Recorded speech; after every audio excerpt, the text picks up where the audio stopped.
Suspension हट गया, सरकार झुक गई, लेकिन हालात अभी भी जारी हैं। बिहार के राजस्व कर्मचारी आखिर क्यों नहीं मान रहे हैं? सवाल यह है कि क्या मामला सिर्फ पदनाम का है या अंदर की कहानी कुछ और ही कह रही है।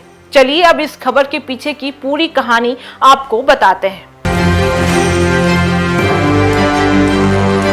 नमस्कार, मैं फरीदा गजल और इस वक्त आप जुड़े हुए हैं एक न्यूज 24 के साथ। खबरों की दुनिया में आपका स्वागत है और अब नजर डालते हैं आज की सबसे बड़ी खबरों की ओर। देखिए, बिहार में राजस्व कर्मचारियों की हड़ताल खत्म होने का नाम नहीं ले रही है।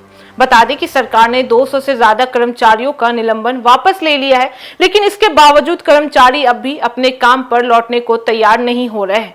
इससे साफ है कि मामला सिर्फ एक फैसले को खत्म करने का नहीं है। दरअसल यह पूरा विवाद फरवरी महीने से शुरू हुआ था, जब राजस्व कर्मचारी अपने मांगों को लेकर बिना समय सीमा के हड़ताल पर चले गए थे। उस वक्त के राजस्व मंत्री विजय कुमार सिन्हा ने इसे लापरवाही मानते हुए सख्त कदम उठा लिया था और बड़ी संख्या में कर्मचारियों को निलंबित भी कर दिया गया था। उस वक्त के राजस्व मंत्री विजय कुमार सिन्हा ने इसे लापरवाही मानते हुए सख्त कदम उठाया और बड़ी संख्या में कर्मचारियों को निलंबित भी कर दिया गया। सरकार का मकसद साफ था कि हड़ताल तोड़ना और कामकाज को पटरी पर लाना, लेकिन इसका उल्टा असर दिखाई दिया है। कर्मचारी और भी ज्यादा नाराज हो गए हैं और हड़ताल और भी लंबी खींचती चली गई है।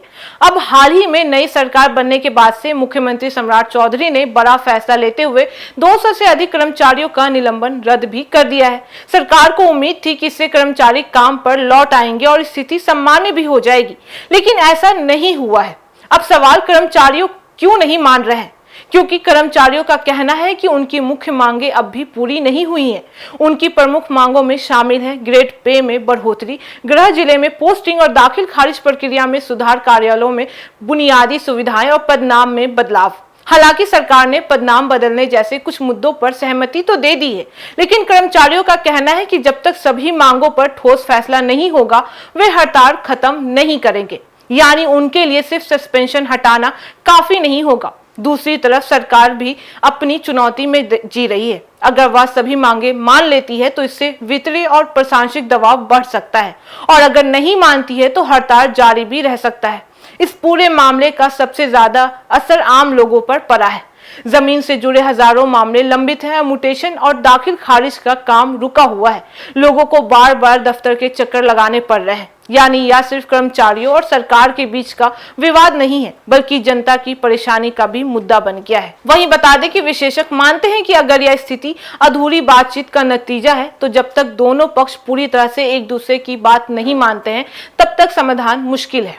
अब सरकार के सामने सबसे बड़ा सवाल है कि क्या वह और भी समझौता करेगी या फिर सख्ती का रास्ता अपनाएगी। सस्पेंशन हट गया है, लेकिन हड़ताल जारी है। सवाल यही है कि क्या यह टकराव जल्द खत्म होगा या और भी लंबा चलेगा। फिलहाल बिहार में जमीन से जुड़ा सिस्टम रुका हुआ है और सभी की नजर सरकार और कर्मचारियों के अगले कदम पर टिकी हुई है।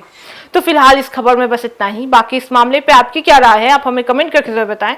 ऐसी तमाम खबरों के लिए देखते रहे न्यूज 24, हर खबर सबसे पहले, सबसे सटीक। वीडियो को लाइक करें, शेयर करें और चैनल को सब्सक्राइब करना ना भूलें। धन्यवाद।